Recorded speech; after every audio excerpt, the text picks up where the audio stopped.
Assalamualaikum warahmatullahi wabarakatuh. Perkenalkan, nama saya Beladi Muntasir dengan NIM akhir 41. Di sini saya akan mempresentasikan hasil dari praktikum saya untuk mata kuliah keamanan jaringan dengan judulnya adalah Implementasi Honeypot Cori untuk Analisis Ancaman Cyber.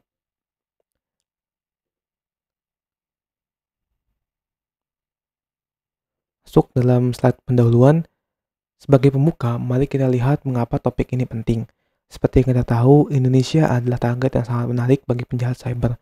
Menurut data BSSN, ada ratusan juta anomali dengan anomali serangan setiap tahunnya. Kasus besar seperti serangan ransomware pada pusat data nasional di pertengahan 2024 juga menjadi pengingat betapa rentannya kita. Serangan-serangan ini seringkali bersifat otomatis, membanjiri sistem kita tanpa henti. Berdasarkan data dari BSSN, kurang lebih ada 330 juta serangan cyber yang tercatat di tahun 2024. Dan ada 403 juta anomali traffic cyber di tahun 2023.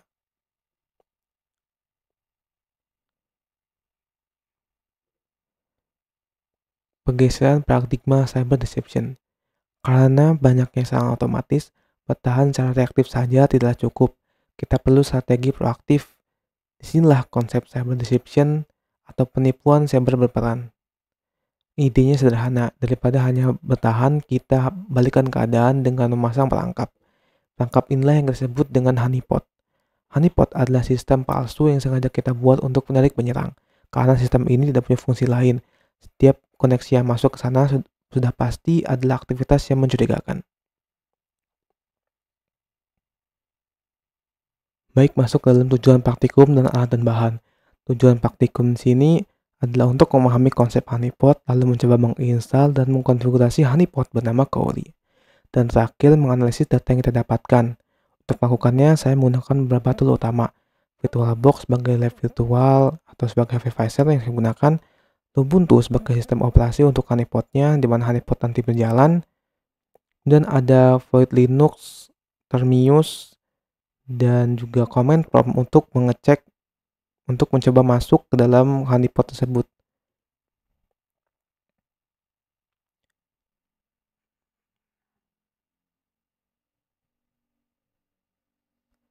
Lanjut ke dalam slide landasan teori. Secara teori, ada dua jenis honeypot, low interaction dan high interaction. Dalam praktikum ini saya menggunakan Cori yang merupakan jenis low interaction.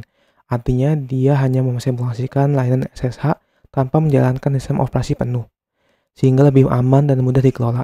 Data yang dikumpulkan dari honeypot ini nantinya akan menjadi dasar untuk threat intelligence, yaitu pengetahuan yang bisa kita gunakan untuk membuat keputusan keamanan yang lebih baik. Selanjutnya adalah arsitektur jaringan praktikum. Nah, ini adalah bagian penting dalam setup praktikum saya. Ini adalah arsitektur jaringan yang saya gunakan. Saya mengatur virtual machine saya dalam mode bridge adapter. Dalam bahasa yang lebih sederhana, ini membuat VM saya seolah-olah menjadi komputer baru yang terhubung langsung ke jaringan Wi-Fi di rumah saya. VM ini mendapatkan alamat IP uniknya sendiri di jaringan lokal. Jadi, seperti digambarkan di alur ini, serangan saya disimulasikan tidak datang dari internet, melainkan dari perangkat lain yang ada dalam jaringan yang sama, yaitu ponsel saya yang terhubung ke Wi-Fi yang sama, serta dari Void Linux dan dari host itu sendiri. Ini adalah skenario untuk mendeteksi ancaman internal, misalnya jika ada penyusup yang sudah berhasil masuk dalam jaringan kita.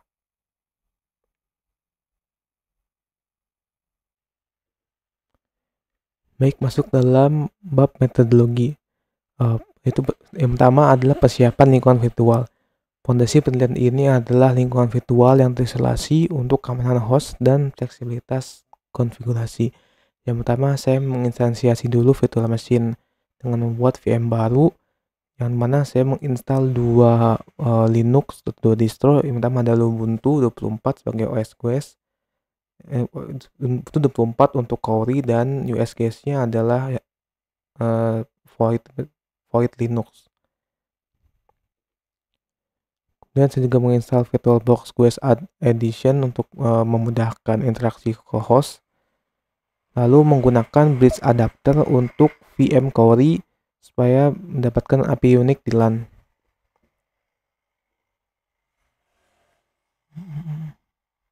Ke metodologi instalasi dan konfigurasi Cori. Tahap inti penyiapan sistem umpan mencakup instalasi aplikasi Cori dan penyesuaian konfigurasinya. Yang pertama adalah instalasi dependensi, seperti pembaruan repository dan instalasi paket inti seperti Guild, Pull, Essential, Python, virtualenv, dan lain-lain. Serta menginstal Cori. Untuk kemudian di step kedua, saya membuat user Cori dengan disabled password untuk keamanan. Poin pentingnya adalah saya membuat user baru dengan nama Cori tadi yang tidak bisa digunakan untuk login. Ini adalah praktik keamanan dasar, jadi jika honeypot berhasil diretas, dampaknya adalah disebar ke seluruh sistem. Kemudian yang ketiga, saya mengedit file cori.jfg dengan menggunakan nano untuk mendengarkan koneksi SSH pada port 222.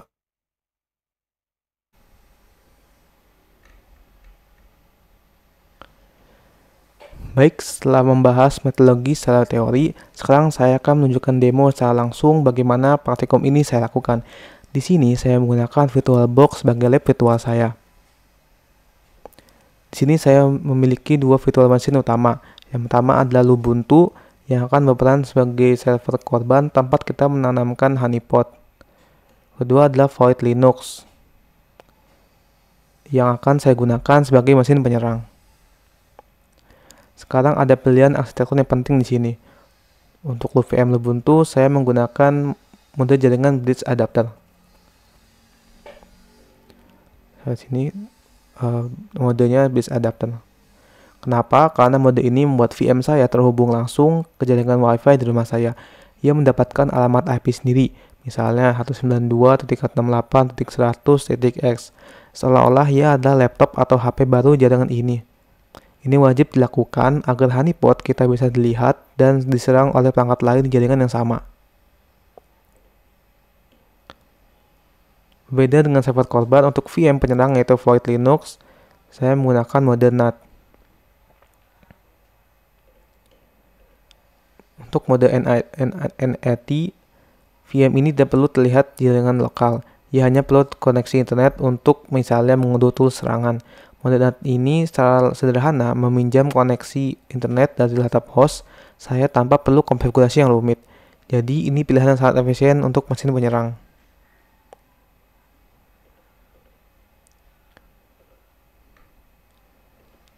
Sebagai catatan kenapa saya menggunakan Void Linux dengan desktop XFCE, keduanya ini XFCE ya, Ubuntu dan Void Linux-nya. Untuk Void Linux sendiri, itu adalah distro yang sangat minimalis dan XFCE adalah lingkungan desktop yang sangat ringan. Kombinasi ini membuat VM penyerang saya berjalan dengan cepat dan tidak memakan banyak RAM, sehingga tidak membebankan laptop saya saat menjalankan dua VM sekaligus.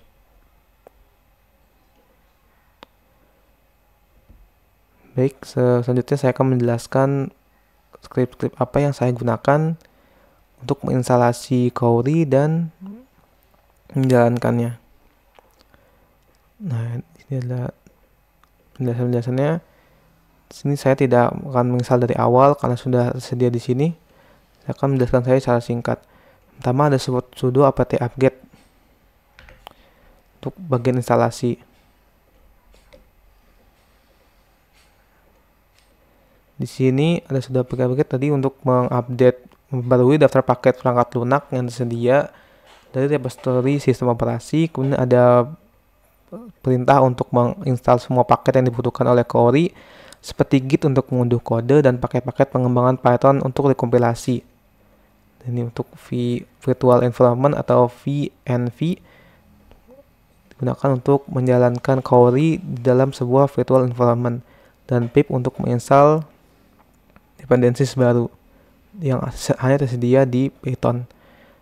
Kemudian sini saya membuat user baru, buat pengguna baru di Linux bernama Cori yang tidak bisa digunakan untuk login langsung, khusus untuk menjalankan aplikasi honeypot demi keamanan.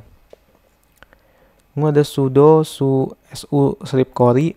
Di sini adalah beralih dari pengguna saat ini, yaitu Bedung sini, ke Cori. Kemudian setelah itu langsung saja di clone git clone github Cori dan Cori, mengambil atau mengcloning supaya bisa diinstal. Setelah itu dipindah ke directory dari Cori, kemudian membuat sebuah lingkungan virtual Python untuk bernama Cori env untuk menginstalasi paket-paket yang dibutuhkan dari sistem utama. Nah, di sini source Cori env bin aktif ini untuk mengaktifkan lingkungan virtual Python yang baru dibuat. Kemudian akan menunjukkan Cori env sebagai penanda. Kalau dicoba dibuka dulu.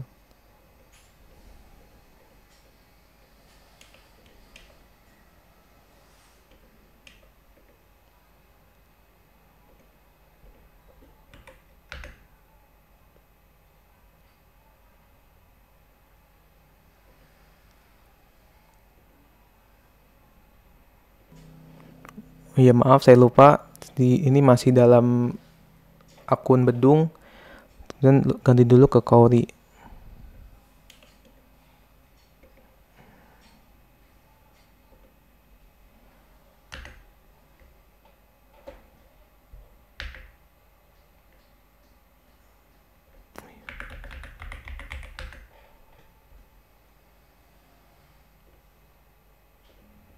Nah, sudah masuk ke dalam Cori. Lalu coba pindahin ke CD Cori.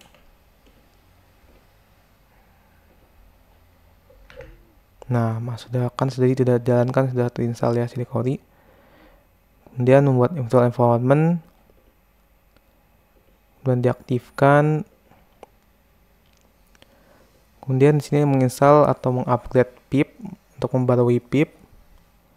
Barulah di sini menggunakan pip untuk menginstal requirement dari Cori. Lalu menyalin file konfigurasi contoh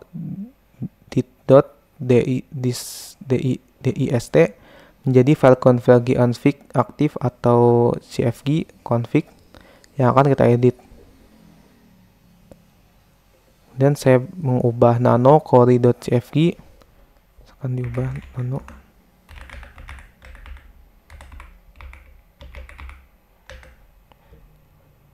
Nah, bisa dilihat di sini ada tampilan dari config-nya, config dari Cori.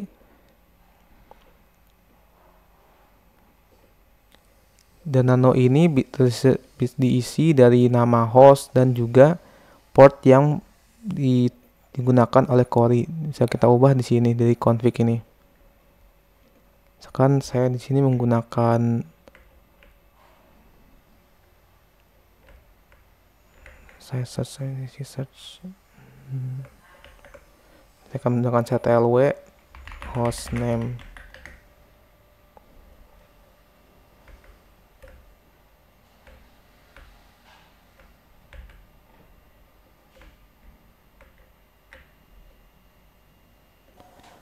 Nah, di sini saya mengubah nama hostname yang defaultnya adalah server 04 menjadi production server Bedung. Dan biasanya di Cori ini menggunakan nama-nama yang sangat krusial dan akan menarik hacker. Kita tutup, sudah selesai. Jadi penggunaan dari nano Cori config. Lalu menjalankan Cori dengan menggunakan bin Cori start. Setelah itu barulah si SSH ini dipakai oleh hacker untuk mencoba masuk dalam shell dari Cori dan melihat hasil tangkapannya log dengan menggunakan cat var log cori.log. Dan untuk validation-nya sama dengan bedanya terakhir dengan menggunakan .json. Kemudian apabila sudah selesai terinstall seperti ini dan bagaimana cara masuk menjalankan kembali, sama tadi masuk dulu sudoku Cori, kemudian cd Cori balik menuju ke directory Cori, barulah menjalankan source Cori bin aktif.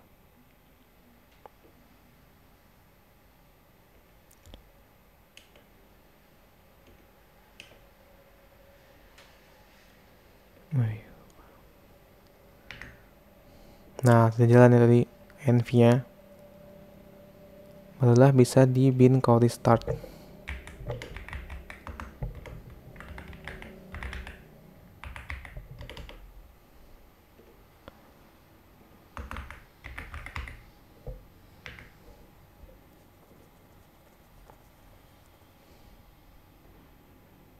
Downloading.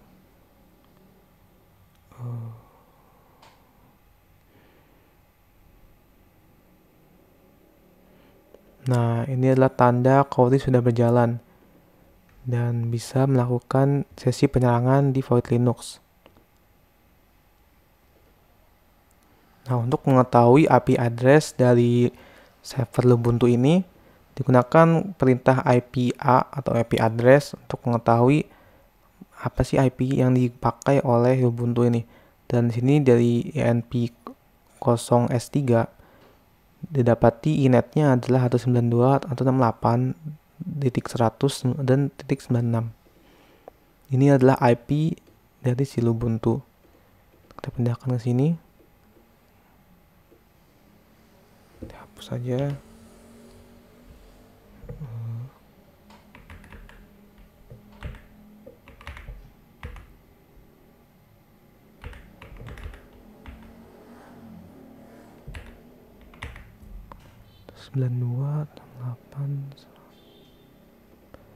Nah, inilah kode untuk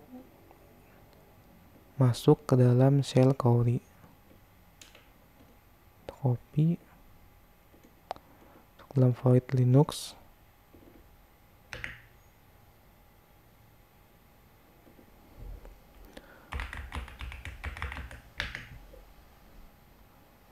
Nah, di Void Linux saja buka terminalnya dan jalankan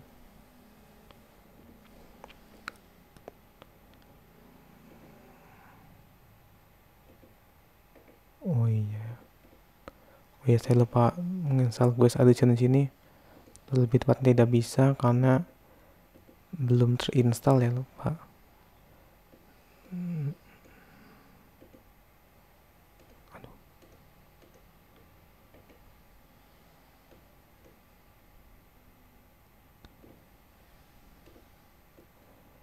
Jadi dimasukkan manual.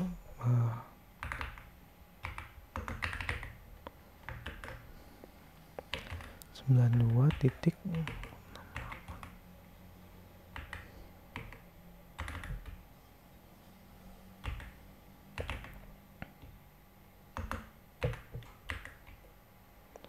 Dan portnya 2222 SS Halut.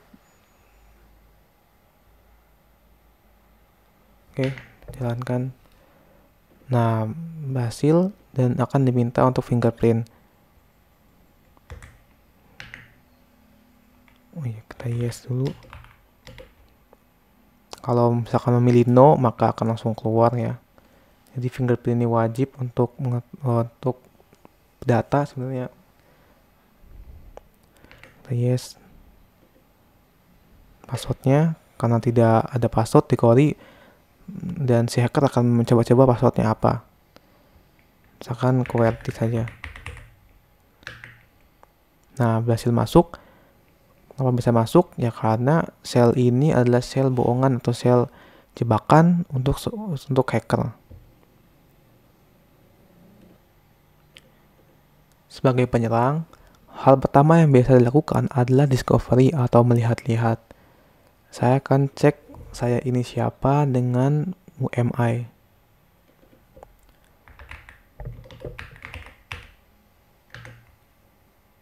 Dan ternyata namanya adalah root. Kemudian ID-nya.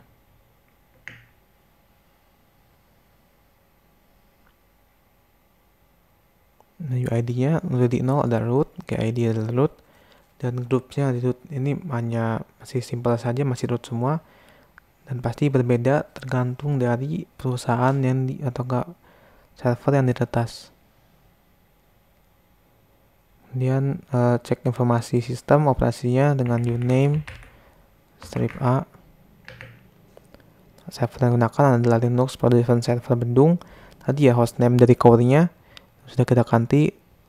Di sini dengan benar menyebutkan production server Badung. Dan di sini menggunakan Debian, AMD64, dan menggunakan Linux. Setelah puas melihat target selanjutnya biasanya adalah mencoba mencuri kredensial. Ini adalah TTP yang umum, sangat umum. Saya akan coba melihat direktori /etc dengan ls dengan list /la /etc.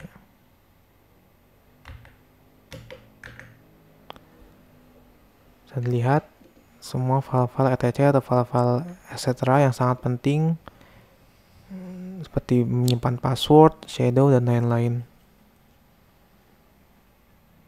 Dan kemudian mencoba membaca file dari etc shadow yang berisi hash password.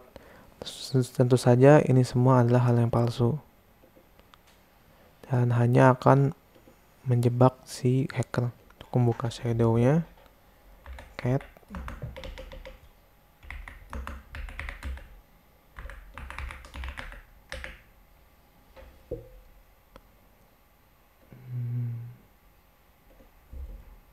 ayo kurang slash. Duh.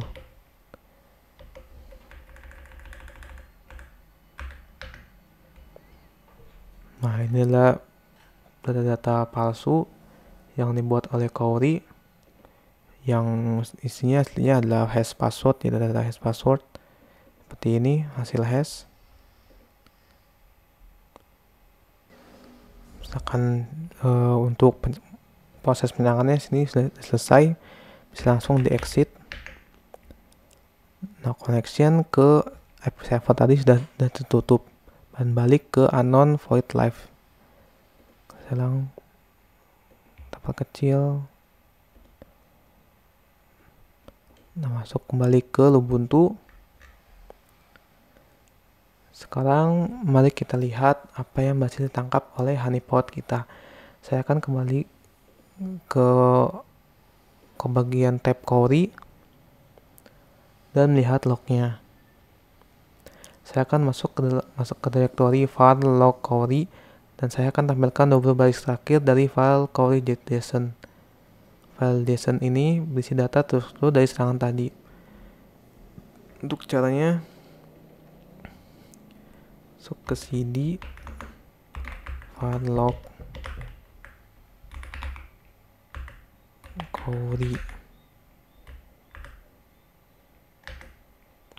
Sampai pindah direktori, kemudian kita tail dulu cowry.json untuk menampilkan 20 baris terakhir.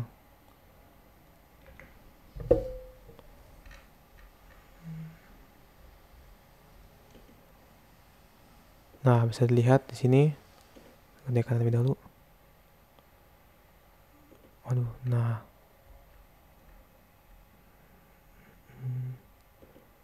Sini IP penyerangnya 192.168.128. Ini adalah IP dari si penyerang tadi, dari Void Linux. Targetnya tadi ini 92. Kemudian berhasil login tadi ya, berhasil login. Username-nya root, passwordnya adalah QWERTY. Dengan login attempt-nya berhasil succeed. Dan sini ada dapat tanggal-tanggalnya secara detail, kapan masuknya, 16 jam 4 lewat 63 lewat 2 detik. Dengan IP-nya, source IP-nya adalah ini tadi, 92.168.100.28. Dan apa saja yang dilakukan? Nah, masuk sini di event ID. Ada sensor, box. Dia melakukan input. Nah, sini input ini ada WIM, ada WMI, ada message, lalu keluarkan message-nya dari WMI ke sensor VirtualBox-nya. Dan di sini ada kapan detail waktu yang dia menggunakan WMI ini.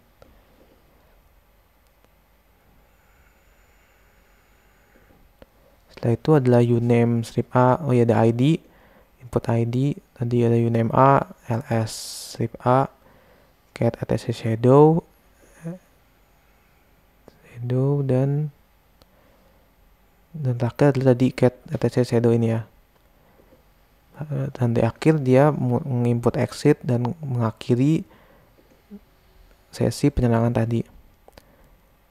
Dari data tadi itu seperti input-input yang digunakan itu bisa diketahui apa sih jenis penyerangannya, apa saja kode yang digunakan, dan dari data itu bisa digunakan untuk mengantisipasi apa yang kemungkinan akan dilakukan oleh hacker dan bisa dimasukkan ke dalam threat intelligence. Nah, masuk dalam mode HP, jadi saya akan mencoba masuk dengan menggunakan Termius.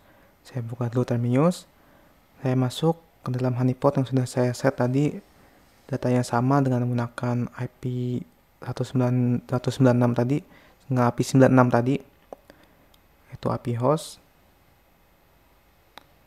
Kemudian sini Termius HP ini sepertinya ada masalah dengan aplikasi itu sendiri dan menampilkan agak sedikit bug ya, tapi kalau tulis dengan benar seperti UMI dan ID itu kan keluar. Nah tadi root, ini ID, nah masuk dengan baik.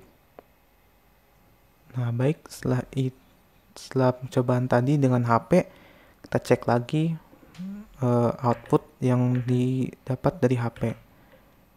Kita digunakan JSON lagi.